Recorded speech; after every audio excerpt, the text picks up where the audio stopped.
अब दूर है।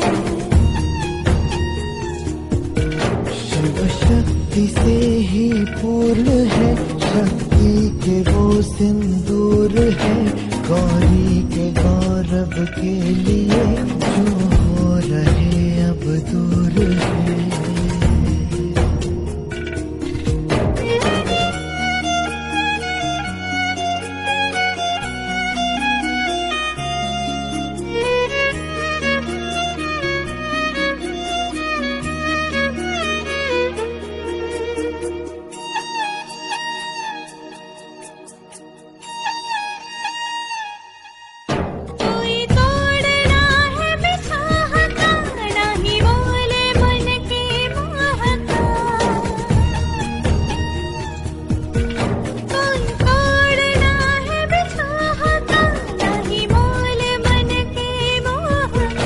शिव जाने क्या है कालिका, अस्तित्व आदि शक्ति का। विचलित करे ना भावना, नहीं दे सके कोई सांत्वना, नियति है बंधन से परे, जो रच दिया सो वो करे।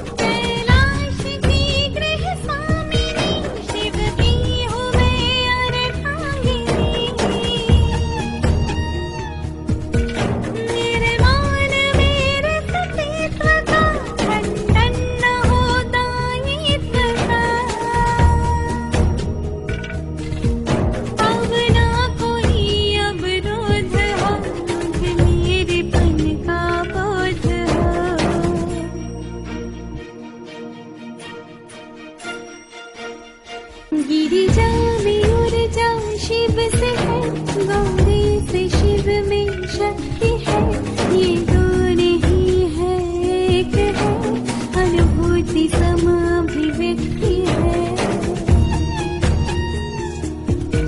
हर श्वास शिव के नाम है, यह प्रेम भी अविराम है, शिव धैर्य तो संयम शिवा, नयन जो शिव दृष्टि शिवा।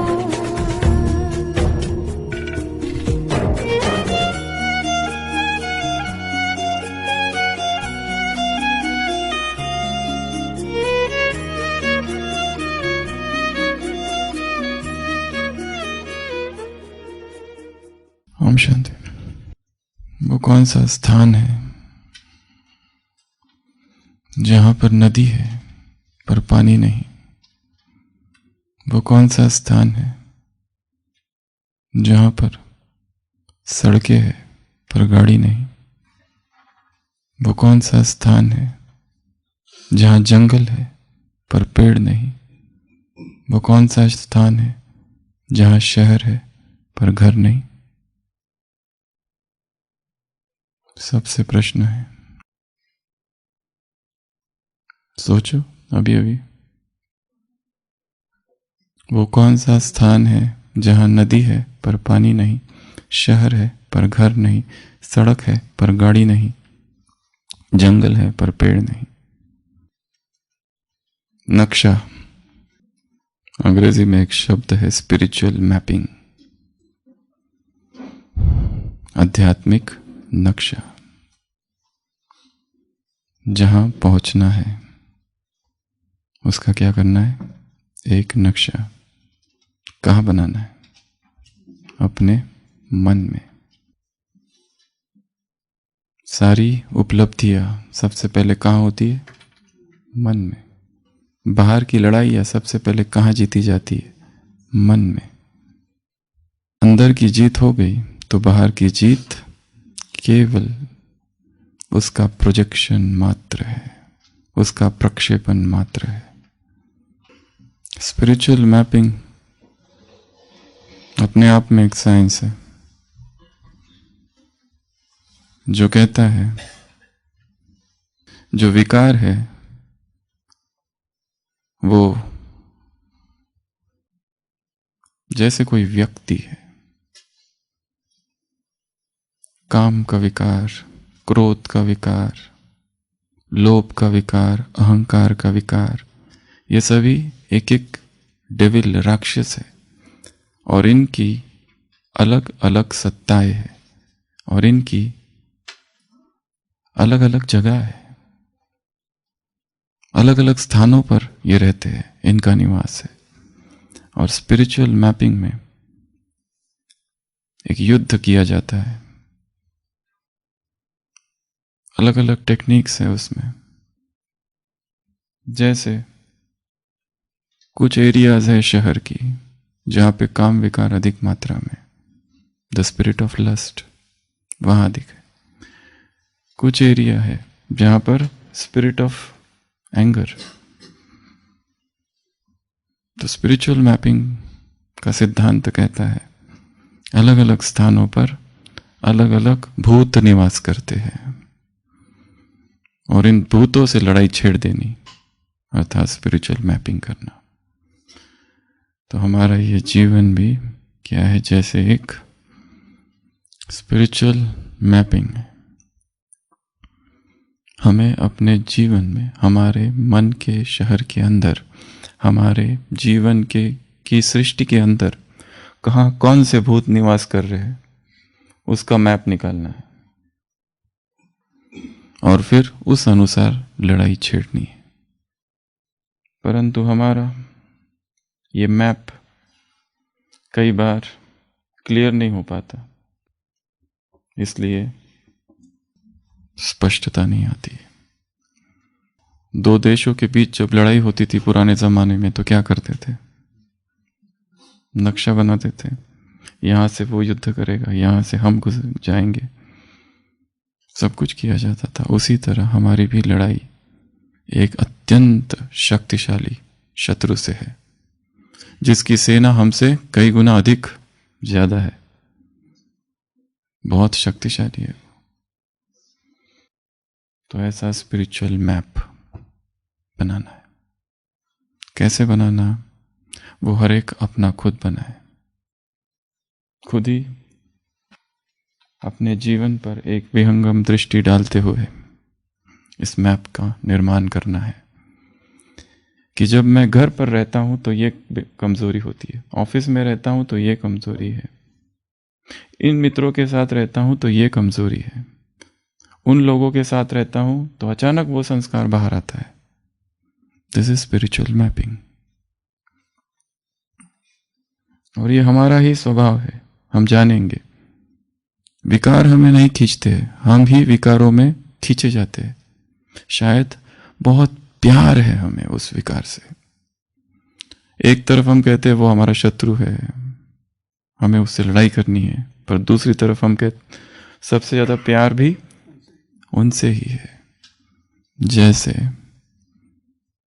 किसी नदी में बाढ़ आ जाती है, मीडिया के लोग आते हैं, सरपंच जी से पूछते हैं, एक प्रश्न है आपसे, आपके गांव की आबादी केवल 500 है पर जो लोग बचाए गए उनकी संख्या 900 है, ये कैसे हुआ?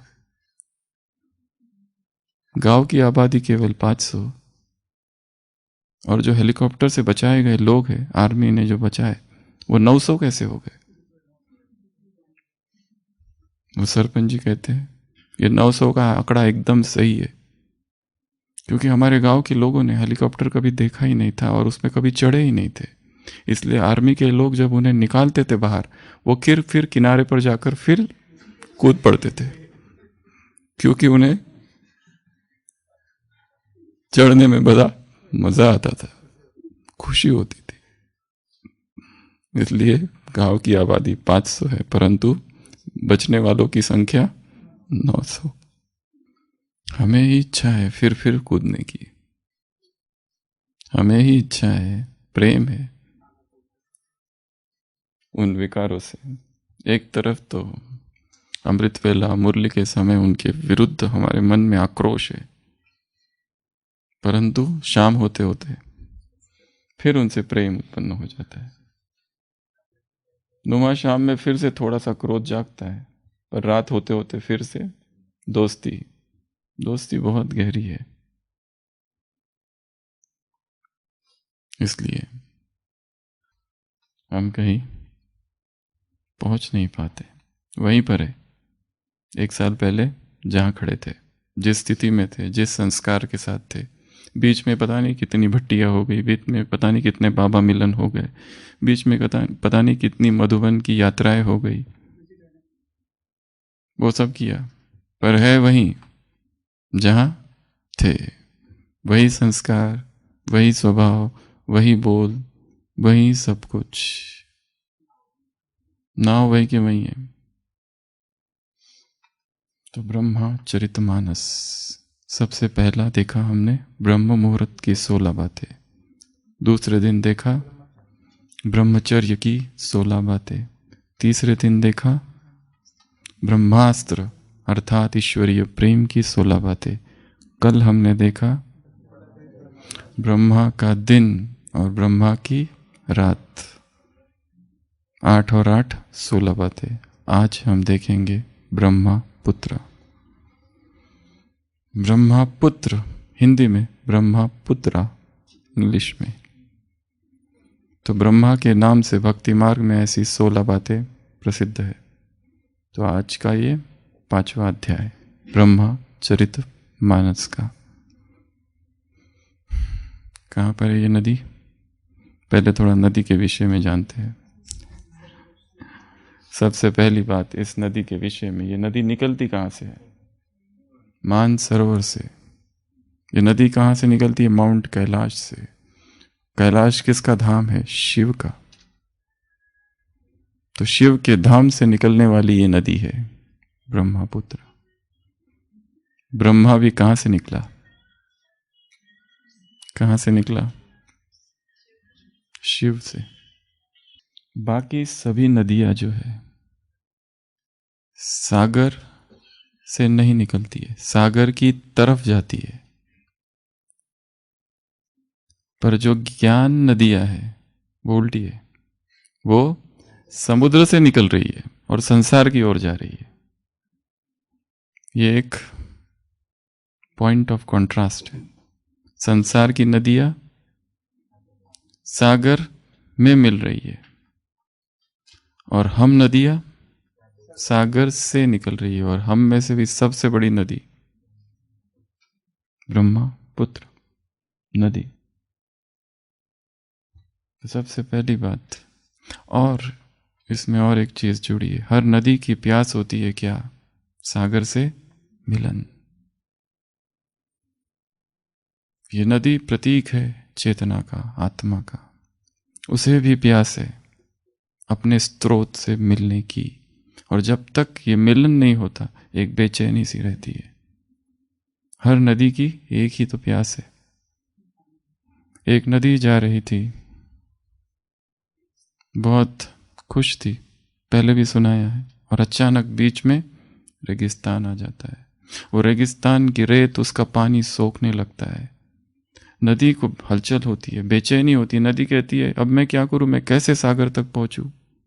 हटो तुम मेरे रास्ते से। परंतु सागर, वो रेगिस्तान विराट है, सहारा, दूर दूर तक मरुस्थल है। वो रेत पूछती है, वो नदी पूछती है उस रेत से कि अब मैं क्या करूं, तुम मेरे मार्ग में क्यों आ रही हो, हटो यहां से। वो रेत कहती है कि अगर तुम्हें सागर से मिलना है तो एक ही उपाय है, ऊपर उड़ जाओ, हवाओं पर सवार हो जाओ। रेत कहती है ये मैं कैसे करूं? तब मैं नदी कहती है मैं हवाओं पर कैसे जाऊं? तब क्या मैं नदी रहूंगी? मुझे नदी रहते हुए ही सागर में मिलना है, अपने अस्तित्व के साथ। रेत कहती है ये नहीं पॉसिबल, ये संभव नहीं है। अगर तुम्हें सागर से मिलना है तो मिटना होगा। नदी कहती है मैं नहीं मिटूंगी। रेत कहती है अगर तुम नहीं मिटोगी तो हजारों हजारों साल यहीं रुक जाओगी, क्योंकि मैं बहुत विराट हूं। तुम कहीं पर दलदल बन जाओगी, पर पहुंच नहीं पाओगी, और तुम्हारा पानी सारा मैं सोख लूंगा। इसलिए हवा बन जाओ। इसके पहले भी बहुत नदियां आई थी, कई सारी यहीं रुक गई। कुछ एक थी जिन्होंने मेरी बात सुनी और वो सागर तक पहुंच गई। तुम भी वाष्पीभूत हवाओं में सवार हो जाओ। पता नहीं उस नदी का क्या हुआ, उसने उस रेत की बात मानी या न मानी, परंतु अनंत के सागर में यदि मिलन मनाना है तो मिटना होगा, क्योंकि आखिर में तुम फिर सागर ही बन जाओगी। फिर तुम नदी नहीं रहोगी, तुम क्या बन जाओगी? सागर। सागर में बूंद है, एक तो ये बात है। दूसरा, एक एक बूंद में सागर है। तुम वैसा बूंद बन जाओगी कि जिसमें संपूर्ण सागर समाहित है। तो सबसे पहली बात ब्रह्मपुत्रा की, ये शिव से निकलती है। हमारा जीवन भी शिव से निकले, उससे निकला हुआ ये जीवन है, उससे निकली हुई हम नदी है। जैसे ब्रह्मा का जीवन था, उसका अपना कभी कुछ था ही नहीं। चाहे कोई महिमा कर रहा है, कोई और कुछ कर रहा है, सब कुछ ऊपर भेज दो। कोई बहुत महिमा करे हमारी तो क्या करो? स्वीकार करो। स्वीकार करेंगे तो क्या होगा? खुशी होगी। खुशी होगी तो क्या होगा? खुश हो गई और सुनने की इच्छा होगी। स्तुति एडिक्टिव है, व्यसन है उसमें। जितना स्तुति सुनो उतना पेट भरता है क्या? उसी की याद आती रहती है। और जो लोग निंदा करते हैं उनसे फिर दूर भागते हैं, वो शत्रु मालूम पड़ते हैं। तो सबसे पहली चीज है माउंट कैलाश, मानसरोवर से निकली है नदी है। दूसरा, ब्रह्मपुत्र अर्थात बहुत बड़ी नदी है, बहुत बड़ी, लॉन्गेस्ट, 15th लॉन्गेस्ट है। 4000 लगभग 3000 कुछ किलोमीटर। अलग अलग जगह पर अलग अलग नाम है। ट्रांस बॉर्डर, 3 देशों को पार करती है नदी। तीसरा, कौन से? तिब्बत से निकलती है और फिर आती है भारत में प्रवेश, अरुणाचल प्रदेश, असम, और फिर प्रवेश करती है बांग्लादेश में, और फिर वहां से बंगाल की खाड़ी। सबसे बड़ी नदी है ये। तिब्बत में उसका कोई और नाम है, सांगपो। तिब्बत में सांगपो नाम है। 1800 के ईस्वी में ये एक ऐसी नदी है, जो भी नदियां होती है उसके 3 भाग होते हैं, ऊपर का भाग, बीच का भाग, निचला भाग। ऊपर का जो भाग होता है उसमें बहुत ज़्यादा वेग होता है, बीच का होता है वो थोड़ा कम, और जो लास्ट पार्ट होता है नदी का, जहाँ वो सागर से मिल रही है, एकदम स्लो होता है। 1800 तक ये पता ही नहीं था ये नदी का ऊपरी भाग कहाँ है। जब कहीं वो सांगपो नाम का कोई व्यक्ति, उसने इसे खोज निकाला, तो उस नदी का नाम ही वो पड़ा, सांगपो ब्रह्मपुत्र कहते हैं, यरलांग संग। तो तिब्बत से निकलती है, वहां से होते होते कहाँ प्रवेश करती है? अरुणाचल प्रदेश में उसका क्या नाम है? जो उधर से होंगे उनको पता होगा, लिहांग, सियांग लियांग 2 नाम है। और फिर वहां से आसाम, असम में उसका नाम है यमुना। वो वाली यमुना नहीं, वो जमुना है, ये दूसरा यमुना। और फिर वहां से वो प्रवेश करती है बांग्लादेश में। बांग्लादेश में वो किसके साथ मिलती है? गंगा नदी के साथ। गंगा नदी का बांग्लादेश में नाम है पद्मा, और दोनों मिलके एक दूसरी नदी बनती है मेघना लास्ट, और जो मिलती है फिर बे ऑफ बंगाल। तो ये लंबा चौड़ा कोर्स है इस नदी का। अगला पॉइंट, ये एक ही नदी है जिसका नाम मेल है, बाकी सभी गंगा, यमुना, सरस्वती, मेघना, पद्मा, गोदावरी, और कौन? कृष्णा, कावेरी, नर्मदा और सरस्वती, व्यास, वो भी एक नदी। पर अभी है क्या? झेलम। तो बहुत कम नदियां हैं जिनके नाम मेल है, पुल्लिंग। तो ब्रह्मपुत्र एक नदी है जो मेल है। सबसे बड़ी नदी कौन सी है सारे विश्व में? नील, रिवर नाइल। और सबसे ज्यादा कैपेसिटी किसकी है? पानी जिसमें सबसे ज्यादा है, अमेज़न। वो सबसे ज्यादा, जिसमें पानी सबसे ज्यादा है। तो ये सब ज्योग्राफी है। उस दिन फिजिक्स देखा, आज बाप आए हैं तुम्हें हिस्ट्री और ज्योग्राफी सिखाने। तो मुरली में फिजिक्स भी है, मुरली में ज्योग्राफी भी है, मुरली में संसार के सब सब्जेक्ट है।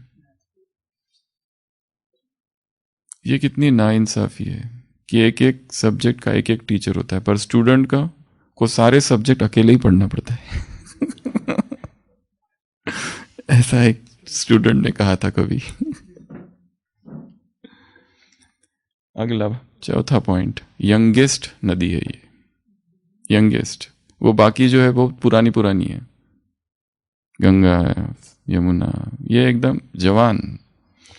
शायद अभी अभी पता चला है, कुछ वर्ष हो गए, पहले से होगी पर एक्सप्लोर नहीं किया गया, पता नहीं चला कहाँ कहाँ से गुजरती है, इसलिए ये सब बातें हैं।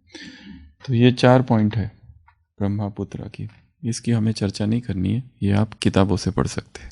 चर्चा जो हमें करनी है वो आगे की 12 पॉइंट से।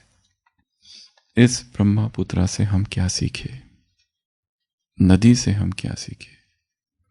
सबसे पहला पाठ जो नदी से या कहो ब्रह्मपुत्र से सीखना है वो है निरंतर बहते रहना। जीवन अर्थात सतत प्रवाह, बहते रहना है।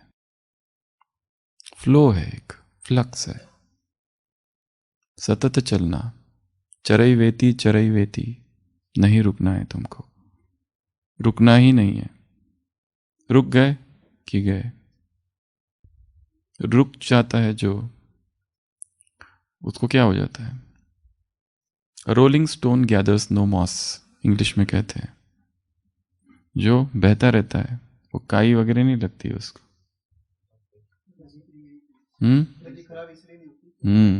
इसके लिए नदी जैसा क्या करना है?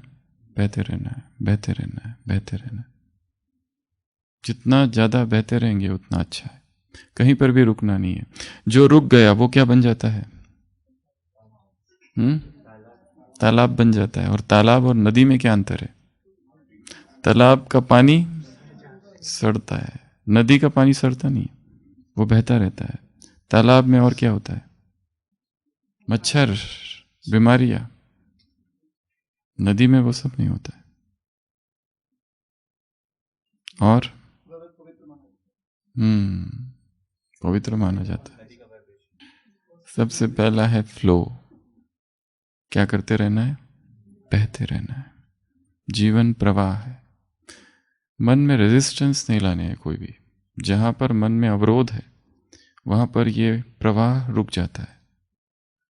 बहते रहना है, बहते रहना है, बहते रहना है, बिना थके, बिना रुके, बिना हार खाए। अब तक चाहे कुछ भी हो गया हो जीवन में, पर रुकना नहीं है, क्योंकि मंजिल तक पहुंचे ही नहीं है अभी तक। नदी को प्यास होती है सागर की, और उसका कोई लक्ष्य ही नहीं है, बस सागर से मिलन, और कोई लक्ष्य नहीं है। दूसरा, फ्लेक्सिबिलिटी, एडजस्ट करने का स्वभाव। नदी क्या करती है?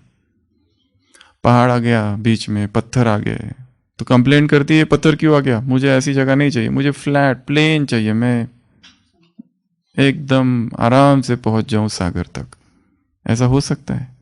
नहीं। नदी को इंग्लिश में कहते हैं मिएंडरिंग रिवर। मिएंडरिंग, मिएंडर अर्थात ऐसे ऐसे जो होती है उसको मिएंडर कहते हैं।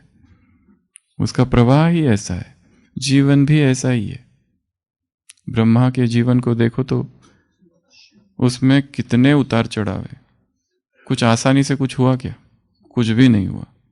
स्थापना भी आसानी से नहीं हुई, पालना भी आसानी से नहीं हुई। सब में कितने विरोध, कितने प्रतिबंध, कितने लोगों का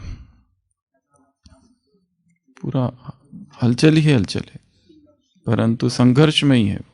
इसलिए परंतु जैसी परिस्थिति उस तरह अपने आप को मोड़ लेना। नदी हमें क्या सिखाती है? मोल्डिंग नेचर सिखाती है। पानी का स्वभाव क्या है? उसको मटके में डालो तो मटके का रूप ले लेता है, बॉटल में डालो तो बॉटल का रूप ले लेता है, ग्लास में डालो तो ग्लास का रूप ले लेता है।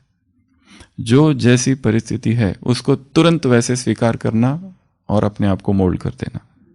मधुवन में आए, ऐसा कमरा मिल गया कि जहां ज्यादा ही ठंडी है तो मन में एकदम से उदासी छा गई। हमारे साथ जो आया उसको अच्छा कमरा मिला, हमें नहीं मिला। एकदम कंपैरिजन, और कंपैरिजन जहां है वहां क्या है? जेलसी। ईर्ष्या का बीज क्या है? कंपैरिजन। जब हम तुलना करते हैं तो ही ये ईर्ष्या चालू होती है। अगर सभी को वैसा कमरा मिल गया तो हम खुश हैं, फिर कोई प्रॉब्लम नहीं है। पर हमको वैसा मिला और बाकी सबको अच्छा मिला तो वही कमरा अब दुख दे रहा है। अगर सब के सब उसी कमरे में आ गए तो एकदम शांति है। ज्यादा ठंड लगती है तो क्या करते हो? वो बच्चा कहता है कि मैं हीटर के पास बैठ जाता हूं। अगर ठंडी और ज्यादा लगी तो क्या करता हूं? हीटर चालू कर देता हूं तो समझा ना केवल हीटर के सामने बैठना ये भी ठंडी को भगा देगा। चाहे फिर वो वैसे बैठो या मन में बैठो, सेम है। क्योंकि बैठकर ठंडी कम होगी ना, पर ज्यादा बड़ी तब चालू किया तो दूसरा सिद्धांत जो नदी से सीखना है वो क्या है? Adjust, adaptability. एडजस्ट हो जाना, फ्लेक्सिबल हो जाना, मोल्ड कर देना अपने आप को जैसी भी परिस्थिति। अब ये है, अब इसी में हम खुश हैं, अब बस इसी में खुश है। और जैसे नुमा शाम का योग इंटरनेशनल योग है, आज तीसरा रविवार इंटरनेशनल योग हमने सुबह से सोच के रखा है। आज शाम को सेंटर पर जाएंगे और बहुत पावरफुल योग करेंगे, क्योंकि नुमा शाम कितने दिनों से सेंटर पर गए ही नहीं, सुबह जाते हैं केवल। और बस अभी निकल ही रहे थे 6 बजे कि मेहमान आ गए। अब क्या करें? कहें उनसे जाओ, और वो भी हम ही उनको बुला रहे थे इतने समय से, और वो आज पधारे। तो 2 मार्ग है, एक तो दुखी हो के, उदास हो के, नाराज हो के, कोसते रहते हुए। इसमें ना योग है ना उनकी, वो भी सोचेंगे पता नहीं हम, क्योंकि लोग समझ तो लेते हैं हाव भाव को देखकर कि हम अनचाहे मेहमान हैं। दूसरा मेथड है, दूसरा मार्ग है, हम अभी सेंटर पर जाके योग करने वाले थे, अब हम वहां नहीं जाएंगे, घर पर ही योग करेंगे। इनके लिए जो कुछ बनाएंगे भोजन खाना, ये बहुत प्यार से बनाएंगे, बस यही योग है। ये क्या कि एडेप्ट, एडजस्ट, फ्लेक्सिबल, मोल्ड, ये नदी सिखाती है। अगला चौथा अनित्यता। तीसरा नदी क्या सिखाती है? अनित्यता। एक अंग्रेजी फिलोसोफर ने कहा, you can not step into the same river twice. एक ही नदी में 2 बार पैर नहीं रख सकते, क्योंकि पानी तब तक दूसरा आ जाता है। तो नदी भी क्या है, क्या सिखाती? सब कुछ अनित्य। जो पानी अब बह रहा है थोड़ी देर के बाद वो नहीं है, अनित्य है। जीवन भी अनित्य है, इसी नदी की तरह सब कुछ बहा जा रहा है, यहाँ सब कुछ बदल रहा है। यहाँ ये नहीं समझो कि जैसे वो व्यक्ति तब था 10 साल पहले, अब भी वो वैसा ही होगा।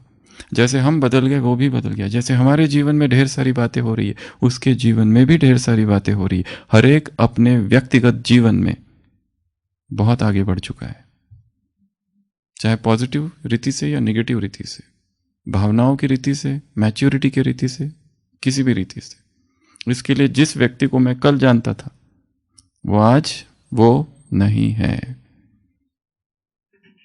जिस व्यक्ति को हम कल मिले थे आज उससे नहीं मिल रहे, आज ये दूसरा है। उसके पास एक दिन का नया अनुभव है। इसके लिए हर व्यक्ति अलग है। जब ये क्लास चालू की थी आधे घंटे पहले और अभी ये जो क्लास है ये अलग है, बदल चुकी है, सब कुछ बदल गया है यहाँ का। केवल समय नहीं, बाकी सब कुछ बदल गया है।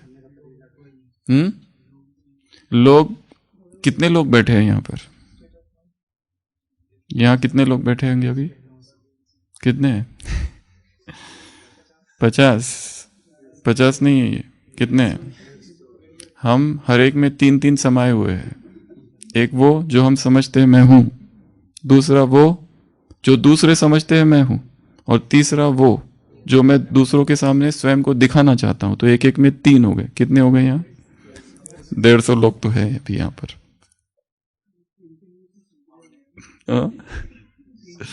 ये तो 150, और दूसरा हर एक में 3-3 है।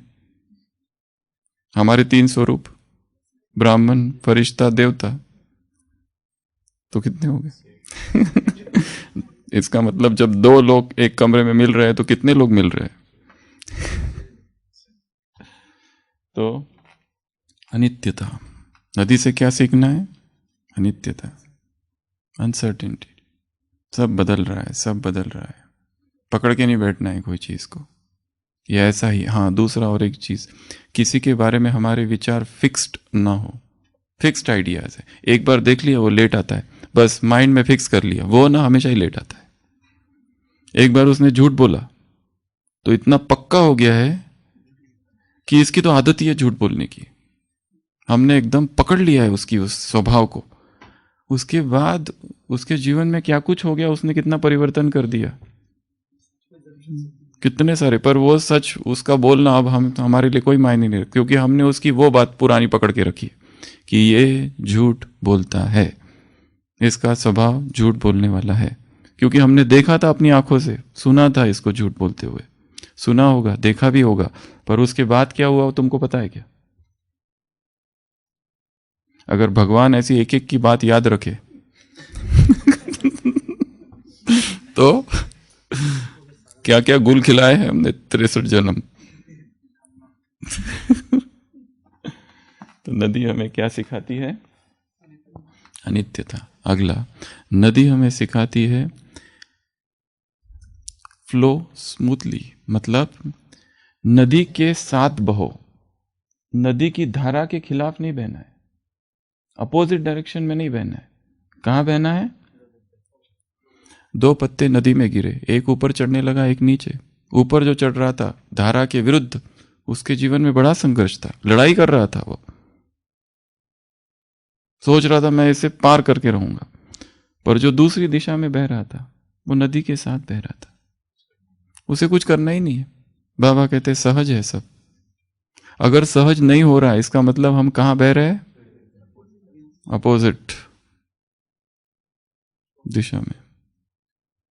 किसी व्यक्ति की पत्नी नदी में गिर जाती है तो वो कूदता है और उल्टी दिशा में बहने लगता है, ढूंढने लगता है। उसके दोस्त ऊपर से, अरे क्या कर रहे हो, नदी नीचे जा रही है, तुम्हारी पत्नी नीचे गई होगी। वो कहता है नहीं हो सकता, ये हमेशा हर काम उल्टा ही करती है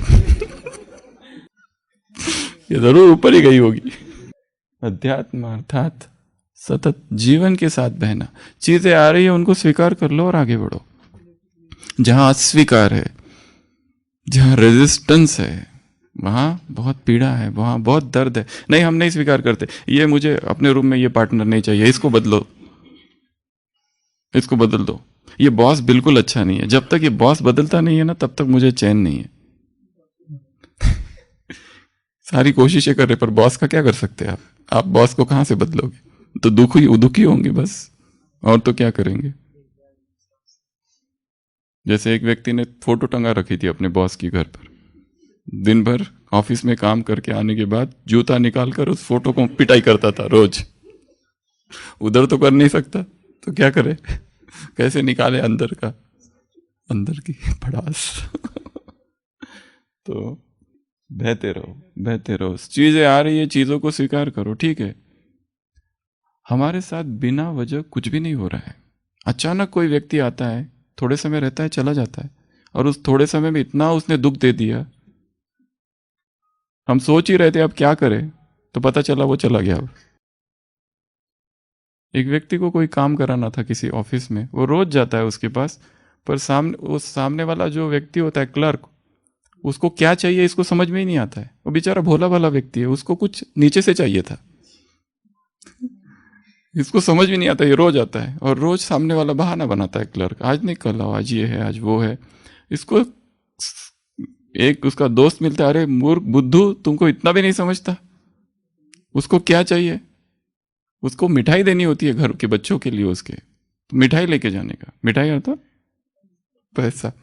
वो कहता है ऐसा ऐसा है, ओ नो, हो जाता है। तब तक वो क्लर्क बदल जाता है, और जो क्लर्क आता है वो एकदम ईमानदार, तुरंत काम करके दे देता है।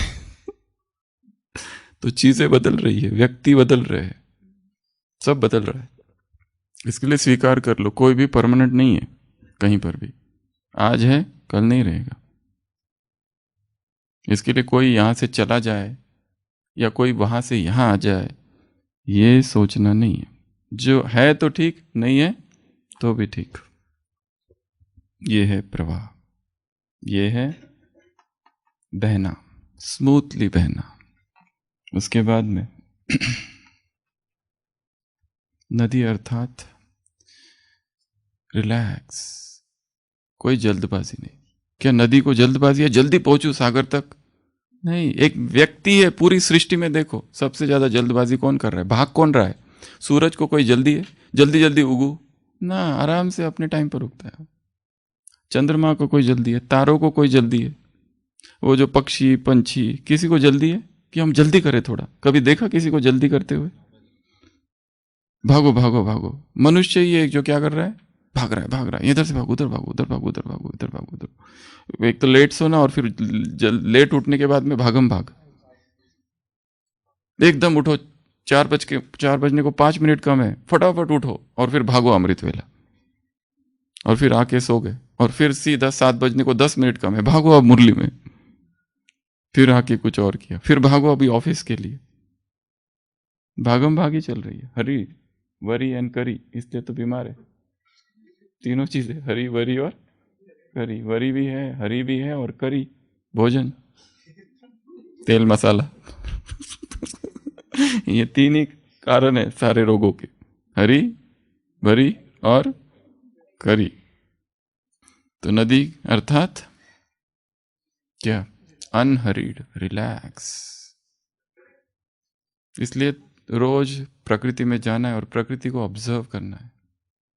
झाड़ देखो, पक्षियों को देखो, कितना स्मूथली सारा मैनेजमेंट चल रहा है प्रकृति का, और हमारा मैनेजमेंट देखो कैसा चल रहा है जीवन का। भागम भागी है उसमें, बस पहुंच तो जाते हैं परंतु ऐसा करते हो, हाफते हुए पहुंचते हैं।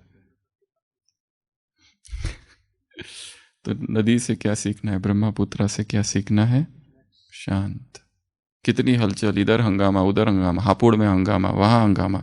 बाबा को कभी कुछ डिस्टर्ब होते हुए देखा? 10 बार फोन करते हुए देखा? अरे क्या हुआ क्या हुआ क्या हुआ? कुछ नहीं, जो हो रहा है ठीक चल रहा है। ड्रामा में निश्चय, ये निश्चय है कि अगला नदी अर्थात परसिस्टेंस।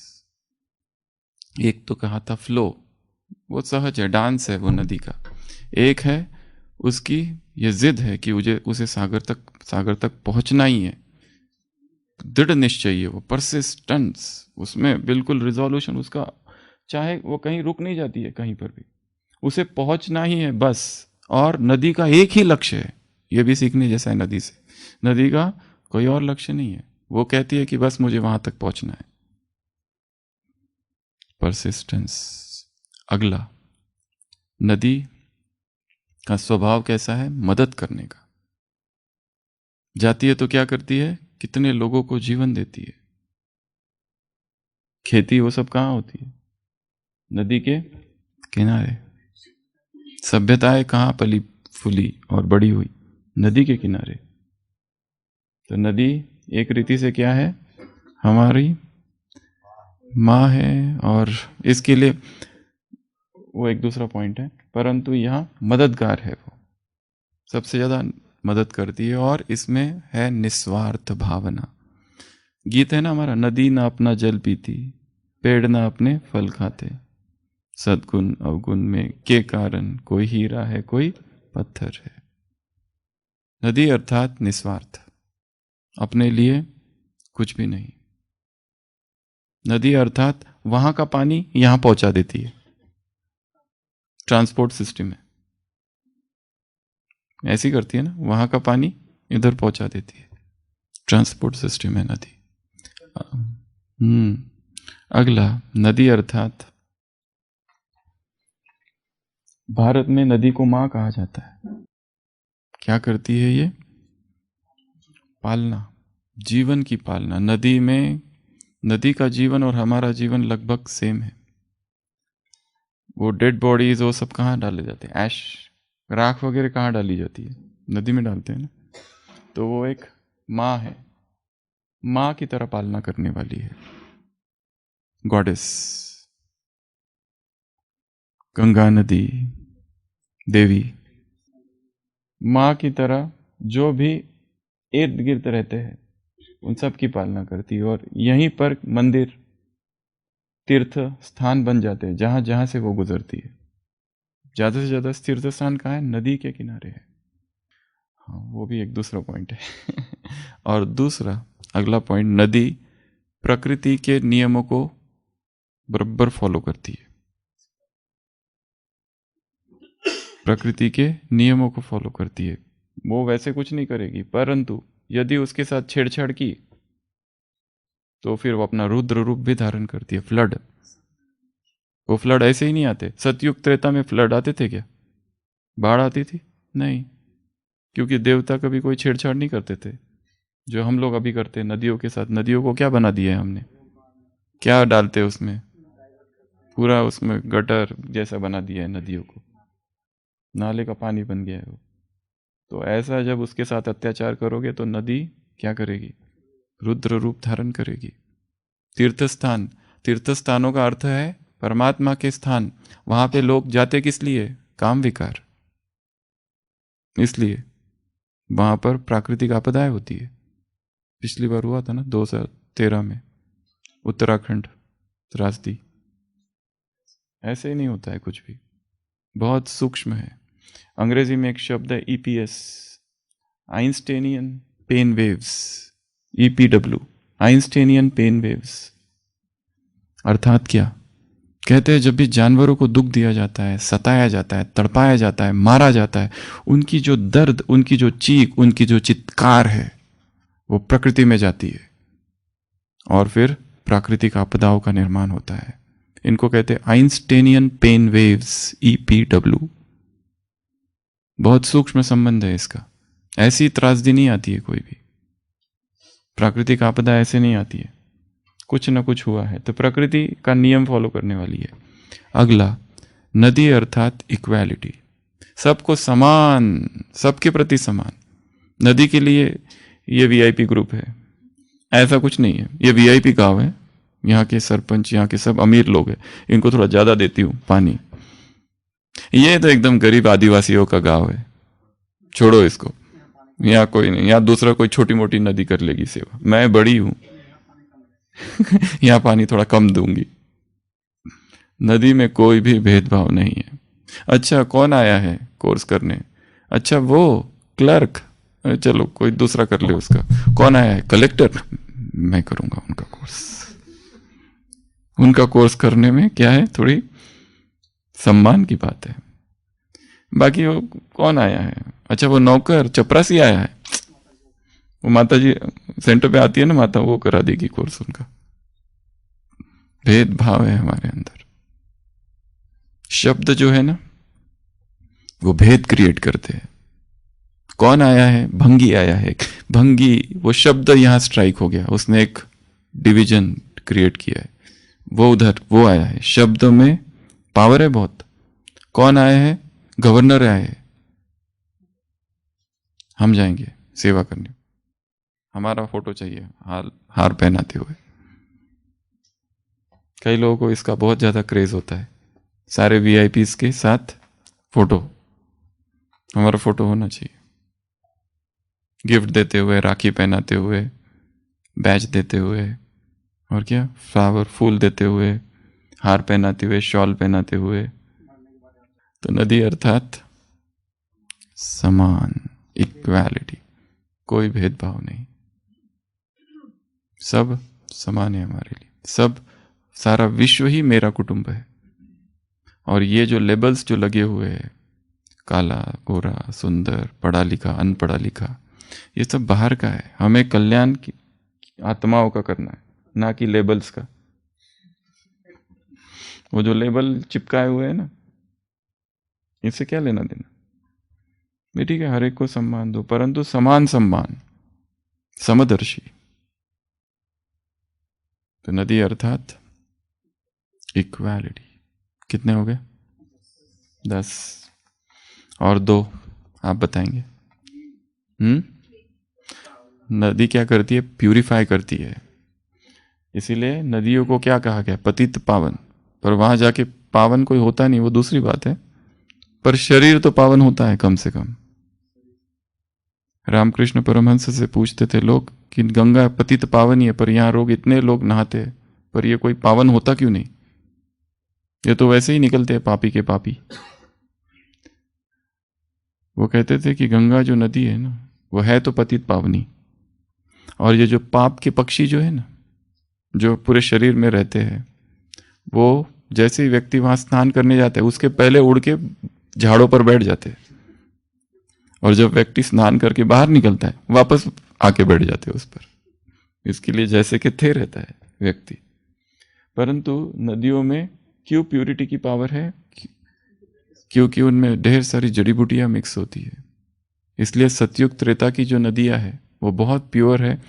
वहां पर कोई बीमारी ही नहीं है। वैसे भी अगर शायद त्रेता के अंत में कोई होता भी होगा तो वो नदियों के पानी से ही ठीक हो जाता होगा, क्योंकि सारी जड़ी बूटियां, सारी औषधियां कहाँ हैं? वही है, उसी में है। तो नदियों में ये पावर होती है, मिराकुलस हीलिंग एनर्जी होती है। आज भी लोग गंगा पानी रखते हैं ना अपने घर पर, खराब नहीं होता है, वो रखते हैं। तो नदी की एक ये स्पेशलिटी है, चाहे कहीं से भी बहती हो पर अपनी पवित्रता को नहीं खोती है। ये हमारा स्वभाव है। हमें भी इस नदी जैसा बनना है।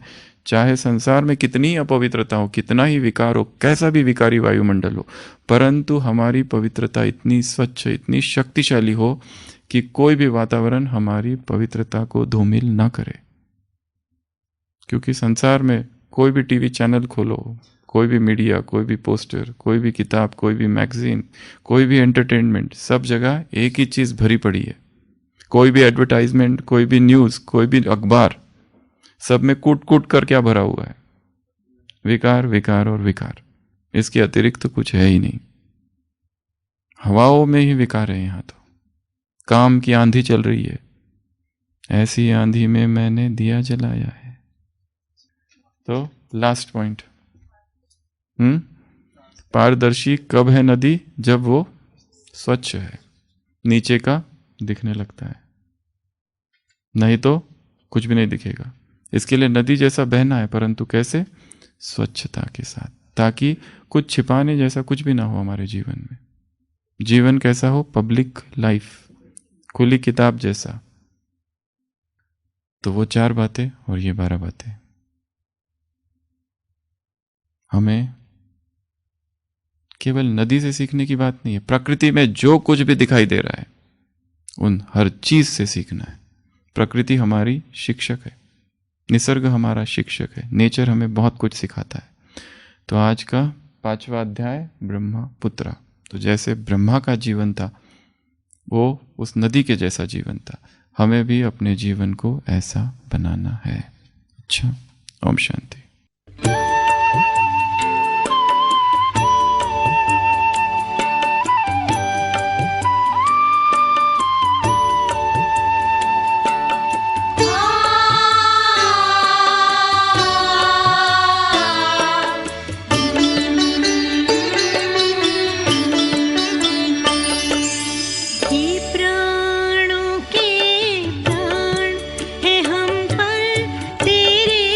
बड़े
प्रभु से